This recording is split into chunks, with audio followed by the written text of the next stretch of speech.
space, the final butthole. Number here, and today we're going to be doing a little command block tutorial type thing. So today we're going to be doing some learnings. Today we're going to be doing some stuff with the /summon Fallingsand command. I've been wanting to do this for a while. I am on the BRENDER server. It's a private server. A lot of people and stuff and things going on. But so pretty much we're going to be experimenting with this command. Now it's /summon Fallingsand coordinates, or if you don't want to do coordinates, you can do relative coordinates with the tilde key, which is right below the escape key. And then you have to have this. Oh, hey, I am on a server. You have to have the squiggly bracket, capital T in time, ... 1. Now, this will spawn a Fallingsand. And you have to have the time thing, and if you don't, it just won't happen. It'll get all pooped. So make sure you have time, and then it'll work. Now, in Minecraft, there are different ways we can manipulate this. So there's the regular one. We have this, where, as you can see, it's not sand. It is indeed a iron block. What we have to do is we have to type in, over here, we have to type in TileID, and capital TIND, and then we can type in, you know, the 1, or whatever the number of the block you want to use is, and then you need a comma in between all of your data tags. So as you can see, I would have just thrown down a stone block. And then, you know, we can do that with any block, even diamond blocks. Now with that, we can make chains of, my name is spelt with an A, Bacchus, no. It's spelt with an A, and I'm recording.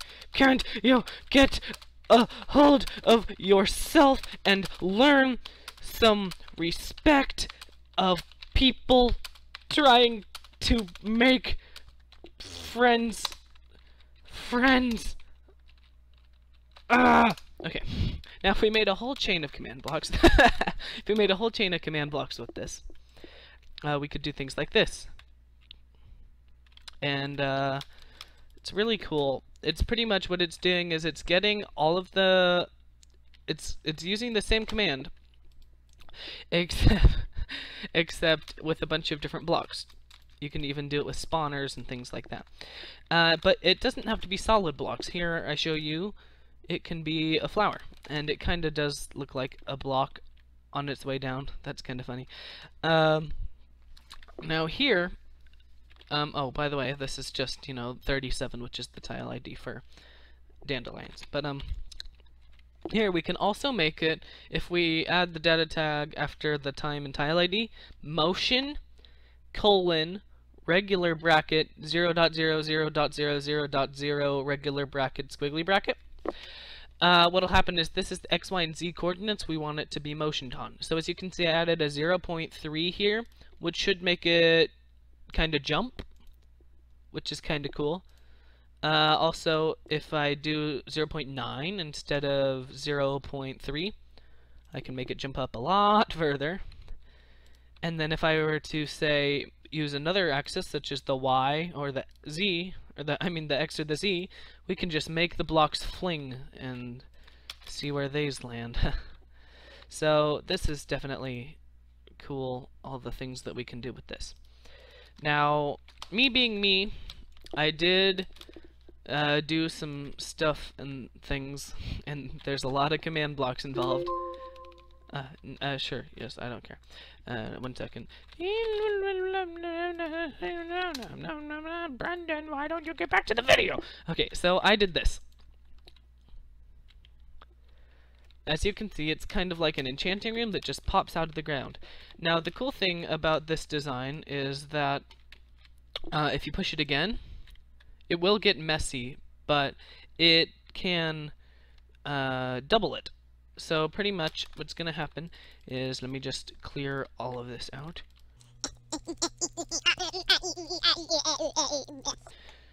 So the cool thing is, you know, we go up here, we're ready to enchant, so we come up here with our things, then we can enchant level 8. But if we push the button again, then we can enchant with level 14, level 16, higher levels. It's a lot of cool stuff. And look all nice in my big shiny hat. And it does get a little messy with the entities, because if they get messed up, they'll just break. So that's something to look out for. And then the last thing I kind of have to show you is that it doesn't work. It does work with blocks that not only are not full blocks, but also are not solid blocks. So if we push this,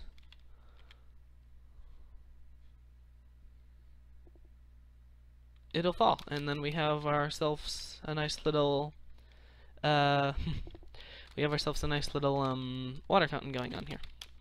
So just to kind of show you guys the redstone behind this thing right here. Also just to show you, it doesn't work if we push it a third time.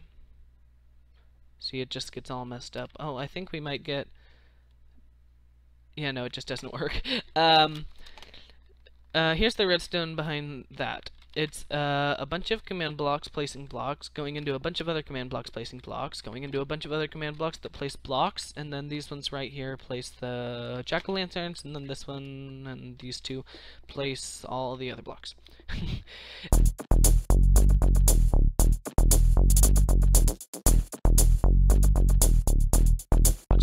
placing blocks, and then place blocks, and then the water fountain here is just this command block, which puts Fallingsand in the tile ID of 8. Now, the cool thing that I wanted to show you is 8 is water that moves, and 9 is water that doesn't move. So let's end this real quick. Watch this. So the water's going to come down, but it shouldn't move. It's stationary water. But if there is a block update, it'll move. So that's something to look out for.